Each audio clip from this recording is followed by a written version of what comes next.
الحمد لله رب العالمين والصلاة والسلام على سيد المرسلين وعلى آله وصحبه أجمعين. أما بعد، فعن عبد الله بن عمرو رضي الله عنه عن النبي صلى الله عليه وسلم قال: خصلتان أو خلتان لا يحافظ عليهما عبد مسلم إلا دخل الجنة، هما يسيران ومن يعمل بهما قليل، يصبح في دبر كل صلاة 10 ويحمد 10 ويكبر 10 فذلك 50 و100 باللسان و1500 في الميزان. يكبر 34 إذا أخذ مضجعه ويحمد 33 ويسبح 33 فتلك 100 باللسان و1000 في الميزان. صدق نبينا رسول الله. ബഹുമാനമുള്ള മുഅ്മിനീങ്ങളെ, അല്ലാഹു നമുക്ക് എല്ലാവർക്കും ഖൈറ് ബറക്കത്തുകൾ വർദ്ധിപ്പിച്ചു നൽകട്ടെ. വിചാരിച്ച വിഷയങ്ങളിലും യാത്രയിലുമെല്ലാം അല്ലാഹു നമുക്ക് വലിയ ബറക്കത്ത് പ്രദാനം ചെയ്യട്ടെ. സ്വർഗവാതിലുകളുടെ കൂട്ടത്തിൽ പലരും പലപ്പോഴും നിസ്സാരമായി തള്ളിക്കളയുന്ന ഒരു കാര്യം, അവഗണിച്ചേക്കുന്ന ഒരു കാര്യത്തെക്കുറിച്ചാണ് ഇന്ന് ശ്രദ്ധയിൽപ്പെടുന്നത്. ഇത്തിരി ദീർഘമായ തിരുനബിയുടെ ഹദീസിലെ ഭൂരിഭാഗം ആണ് ഇന്ന് വായിച്ച് കഴിപ്പിച്ചിട്ടുള്ളത്. കുറച്ചുകൂടി വായിക്കാനുണ്ട്, ദീർഘം ഭയന്ന് കുറച്ചതാണ്. തിരുനബി സല്ലല്ലാഹു അലൈഹി വസല്ലമ തങ്ങൾ പറയാണ്: ഹസ്ലത്താനി ഔ ഖല്ലത്താനി ലാ യുഹാഫിദു അലൈഹിമാ അബ്ദുൻ മുസ്ലിം ഇല്ലാ ദഖലൽ ജന്ന. രണ്ട് കാര്യമുണ്ട്. ആ രണ്ട് കാര്യം ഏതൊരു മുസ്ലിമായ ദാസനും സൂക്ഷിച്ച് നിത്യമായി ചെയ്തു പോരൂല സ്വർഗത്ത് കടന്നിട്ടല്ലാതെ. എന്ന് വെച്ചാൽ രണ്ട് കാര്യങ്ങളുണ്ട്. ആ കാര്യം സൂക്ഷിച്ച് നിത്യമായി നിർവഹിച്ചു പോരുന്ന ഒരു മുസ്ലിം സ്വർഗത്തിൽ കടക്കും. ഹുമായ സിറാൻ, ആ രണ്ട് കാര്യം വളരെ എളുപ്പമുള്ളതാണ്, സിമ്പിളാണ്. പക്ഷെ അത് ആ രണ്ട് കാര്യങ്ങളും നിർവഹിക്കുന്ന ആളുകൾ തുലവും കുറവാണ്. അത് ചെയ്യുന്നതോ വളരെ എളുപ്പമുള്ളതാണ്. എന്താണ് കാര്യം? ഒന്ന്, യുസബ്ബിഹു ഫീ ദുബുരി കുല്ലി സ്വലാത്തിൻ 10. എല്ലാ നിസ്കാരവും ഫർള് നിസ്കാരം ഉണ്ടല്ലോ, അത് കഴിഞ്ഞിട്ട് അതിന്റെ അനന്തരം ഒരു 10 പ്രാവശ്യം സുബ്ഹാനല്ലാഹ് എന്ന് ചൊല്ലുക. വയുഹമ്മിദു 10, അതുപോലെ അൽഹംദുലില്ലാഹ് എന്ന് 10 പ്രാവശ്യം ചൊല്ലുക. വയുകബ്ബിറു 10, അല്ലാഹു അക്ബർ എന്ന് 10 പ്രാവശ്യം ചൊല്ലുക. ഫദാലിക 50 و100, അത് എത്രയായി? 150 ആയി. 30 വീതം ചൊല്ലുമ്പോൾ 150 ആയി. ബില്ലിസാൻ, നാവ് കൊണ്ട് നമ്മൾ ചൊല്ലുന്നത് 150 ആയി.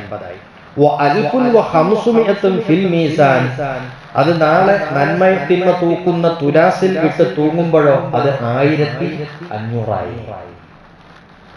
30 വീതം ഓരോ വക്ത് നിസ്കാരത്തിന്റെയും ശേഷം ചൊല്ലുമ്പോൾ ഒരു വക്തിന് 30 ആയില്ലേ? 5 നേരം നിസ്കാരം കൂട്ടിയാൽ 5 3 15 150. ഈ 150 നമ്മുടെ നാവുകൊണ്ട് ചൊല്ലുന്നതാണ്. പക്ഷെ തുലാസിലേക്ക് ഇടുമ്പോഴോ അത് 1500 ആണ്. ഇതാണ് ഇപ്പൊ ഒരു കാര്യം.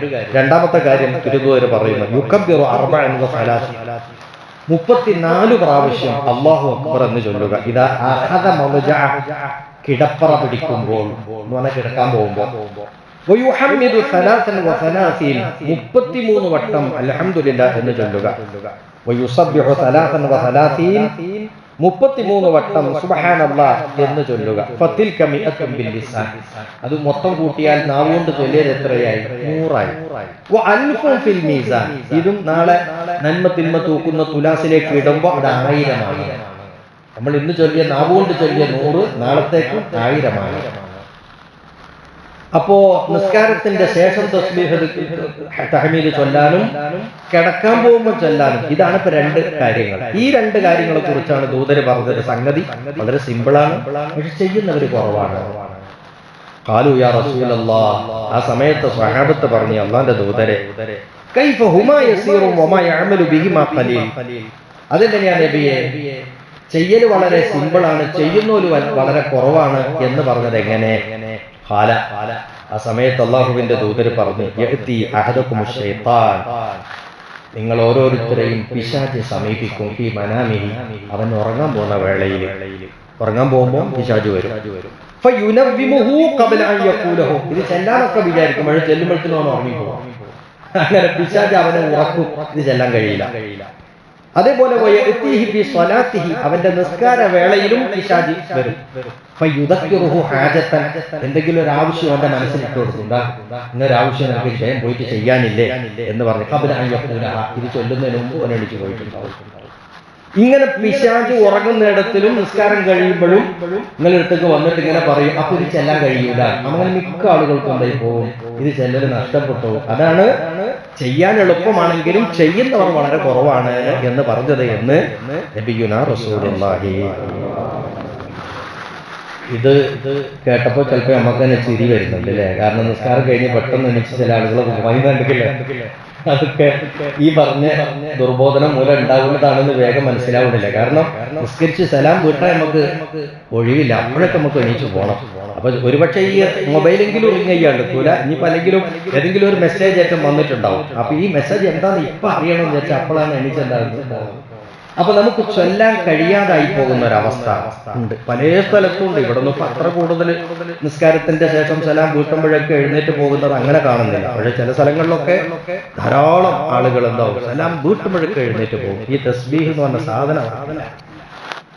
അപ്പൊ ഇത് വളരെ വലിയ നഷ്ടം വരുത്തുന്നതും ഇത് ചെയ്താലോ സ്വർഗം ലഭിക്കുന്നതുമാണ്. അപ്പൊ സ്വർഗത്തിന്റെ വാതിലായി നമ്മുടെ മുമ്പിലുള്ളതാണ് ഈ തസ്ബീഹുകൾ. ഇത് നമ്മൾ പ്രത്യേകമായി മനസ്സിലാക്കുകയും ജീവിതത്തിൽ വിടാതെ കൊണ്ടെടുക്കുകയും വേണം. പിന്നെ ഇവിടെ ഈ വായിച്ച് കേട്ടപ്പോൾ നമുക്കൊരു സംശയം ഉണ്ടാവും. ഉസ്താദ് നിസ്കാരത്തിന്റെ ശേഷമുള്ള തസ്ബീഹ് പറഞ്ഞപ്പോൾ 10 വീതാണല്ലോ പറഞ്ഞത്. നമ്മൾ സാധാരണ ചൊല്ലല് 33 പിന്നെ 33, പിന്നെ 100 തകർക്കാൻ വേണ്ടി ലാ ഇലാഹ ഇല്ലല്ലാഹു വഹ്ദഹു ലാ ശരീക, അങ്ങനെയാണ് നമ്മൾ ചൊല്ലാറുള്ളത്. ആദ്യം സുബ്ഹാനല്ലാഹ് 33, പിന്നെ അൽഹംദുലില്ലാഹ് 33, അല്ലാഹു അക്ബർ 33, അത് കഴിഞ്ഞിട്ട് ലാ ഇലാഹ ഇല്ലല്ലാഹു വഹ്ദഹു ലാ ശരീക ലഹു. ഇതാണ് ഇപ്പൊ 100. അപ്പൊ ഇത് മറ്റു ചില ഹദീസിൽ നിസ്കാരാനന്തരം ഈ 33 പ്രാവശ്യം ചൊല്ലുന്നതിനെ പറ്റിയും അതിന്റെ ശ്രേഷ്ഠതകളെ പറ്റിയും പറഞ്ഞിട്ടുണ്ട് വേറെ. അത് പ്രകാരമാണ് നമ്മൾ അമല് ചെയ്തു വരുന്നത്. അതെങ്ങനെയാ? അള്ളാഹുവിന്റെ ദൂതർ പറഞ്ഞു, 5 വഖ്ത് ഫർദ് നിസ്കാരത്തിന്റെ ശേഷം ഈ പറയപ്പെട്ട പോലെ 33 ചൊല്ലിയിട്ട് 100 തകർക്കാൻ ലാ ഇലാഹ ഇല്ലല്ലാഹു വഹ്ദഹു ലാ ശരീക ലഹു എന്ന് പറഞ്ഞ ഒരു മുഅ്മിനായ മനുഷ്യന്റെ ചെറുപാപങ്ങളെല്ലാം പുറപ്പെട്ടു പോകും.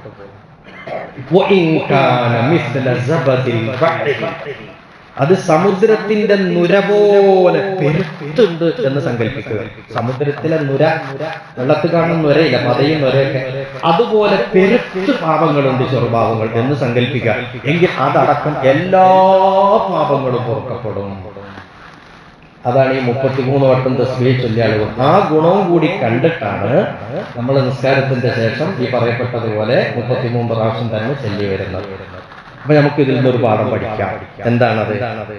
നമ്മളിപ്പോ യാത്രയിലോ അല്ലെങ്കിൽ വേറെന്തിലോ തിരക്കിലാണ്, ഒരു കല്യാണ തിരക്കാണേലും സൽക്കാര തിരക്കാണേലും വേറെന്തെങ്കിലും നമ്മുടെ ആവശ്യങ്ങളുമായി ബന്ധപ്പെട്ട് വളരെ തിരക്ക് പിടിച്ച സമയമാണ്. അപ്പൊ നമുക്ക് തോന്നും നിസ്കാരം കഴിഞ്ഞ് എങ്ങനെയെങ്കിലും സലാം വീട്ടിൽ കിട്ടിയാൽ നമുക്ക് വേഗം പോയി കളയാം. എന്നാൽ അപ്പോഴും നമുക്ക് ഈ 90 വട്ടം ചെല്ലാൻ അധികം നേരമാണല്ലോ. സുബ്ഹാനല്ലാഹ് സുബ്ഹാനല്ലാഹ് സുബ്ഹാനല്ലാഹ് ഈ 10 പ്രാവശ്യമെങ്കിലും ചൊല്ലിയിട്ടേ നമ്മൾ എന്താക്കാവൂ, പോകാവൂ. കാരണം എന്താ? ഈ ഹദീസ് പ്രകാരം നമുക്ക് സ്വർഗവാതിൽ നമ്മുടെ മുമ്പിൽ വന്നിരിക്കല്ലേ. അപ്പൊ ഈ 90 വട്ടെങ്കിലും ചെല്ലാതെ പോയാൽ എന്തൊരു നഷ്ടമാണ്. അപ്പൊ സമയം കിട്ടുവാണെങ്കിൽ 33 തന്നെ ചെല്ലണം. കുറവുണ്ടോ, നമുക്ക് തിരക്കുണ്ടോ, എന്നാൽ 10 പ്രാവശ്യമെങ്കിലും ചൊല്ലാതായി പോകരുത്. ഇതാണ് നമ്മുടെ ജീവിതത്തിൽ ഇത്തരം ഹദീസിൽ നിന്ന് പകർത്താനും പഠിക്കാനുള്ളത്.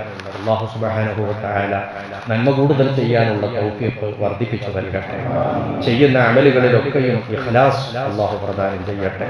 ചെയ്യുന്ന അമലുകളൊക്കെയും പാഴ്വേലയാകാതെ മഹ്ശറിൽ കണ്ണു കുളിർക്കാൻ കാണാൻ അല്ലാഹു തൗഫീഖ് ആക്കട്ടെ. ഒരു മരണവിവരം നിങ്ങളെ അറിയിക്കാറുണ്ട്. ഞാൻ സാധാരണ മാഹിയിൽ, ന്യൂ മാഹിയിൽ കല്ലാപ്പള്ളിയിൽ ഖുർആൻ ക്ലാസ്സിന് പോകാറുണ്ട്. സ്കൂൾ ഓഫ് ഖുർആൻ. കുറേ വർഷം അവിടെ ക്ലാസ് എടുത്തിരുന്നു. കൊറോണയ്ക്ക് ശേഷം ആണ് അവിടത്തേക്കുള്ള യാത്ര നിർത്തിയത്. അവിടെ ക്ലാസ്സിൽ പഠിക്കാൻ വന്നിരുന്ന ആളുകളുടെ കൂട്ടത്തിൽ ഒരു സീനിയർ ഒരു മനുഷ്യനുണ്ടായിരുന്നു, അബ്ദുള്ള ഹാജി എന്നാണ്. അദ്ദേഹം ഇന്നലെ രാത്രി ഇഹലോകവാസം വെടിഞ്ഞു. ഇന്നിപ്പോൾ രാവിലെ കാലത്ത് 10 മണി 10 മണി സമയത്താണ് അദ്ദേഹത്തിൻ്റെ ജനാസ സംസ്കരണം. ആ മരണ വാർത്ത നിങ്ങളെ അറിയിക്കുന്നതോടൊപ്പം എല്ലാവരും ആ പ്രിയപ്പെട്ട ഹാജിക്കാർക്ക് വേണ്ടി ദുആ ചെയ്യണം. ഇടക്കിടക്ക് വിളിച്ചുകൊണ്ടിരിക്കും, പക്ഷേ കാര്യങ്ങളൊക്കെ അന്വേഷിക്കും. ഇപ്പം അടുത്തും വിളിച്ചിട്ടേ ഉള്ളൂ. ഒരു സങ്കടമുള്ള മരണമാണ്. അല്ലാഹു സുബ്ഹാനഹു വ തആല ആ ഹാജിക്കാർക്ക് ഖബർ ജീവിതം സന്തോഷാക്കി കൊടുക്കട്ടെ. പവിത്രമായ റമളാനിൻ്റെ നല്ലൊരു രാത്രിയിലാണ് അള്ളാഹുവിലേക്ക് യാത്രയാകുന്നത്. അത് അതുപോലെ അള്ളാഹുവിങ്കൽ സ്വീകാര്യമായ ഒരു യാത്രയായി അള്ളാഹു കണക്കാക്കി കൊടുക്കട്ടെ. അദ്ദേഹത്തിൻ്റെ പാപങ്ങളൊക്കെ അള്ളാഹു പുറത്തു കൊടുക്കട്ടെ. പരലോക ജീവിതം അള്ളാഹു കൂടുതൽ സന്തോഷവും സമ്പന്നവുമാക്കി കൊടുക്കട്ടെ. അദ്ദേഹത്തിൻ്റെ മക്കളും കുടുംബങ്ങളും ബന്ധുക്കളും അവർക്കൊക്കെ അള്ളാഹു സമാധാനവും ഹൈറും പ്രദാനം ചെയ്യട്ടെ. നമ്മിൽ നിന്ന് മരിച്ചുപോയ മാതാപിതാക്കൾ ഉൾപ്പെടെയുള്ള എല്ലാവർക്കും അള്ളാഹു അവർ ജീവിതം സന്തോഷം ചെയ്തു കൊടുക്കട്ടെ. നമുക്കും അള്ളാഹു ദീർഘായുസ്സ് തന്ന് ഈമാനോടുകൂടി മരിപ്പിച്ച് അവരെ പോലെയുള്ള ആളുകളോടൊപ്പം നമുക്ക് സ്വർഗത്തിൽ ഒരുമിച്ച് കൂടാൻ അള്ളാഹു തൗഫീഖാക്കട്ടെ. വആഖിറു ദഅ്വാനാ അനിൽ ഹംദുലില്ലാഹി റബ്ബിൽ ആലമീൻ.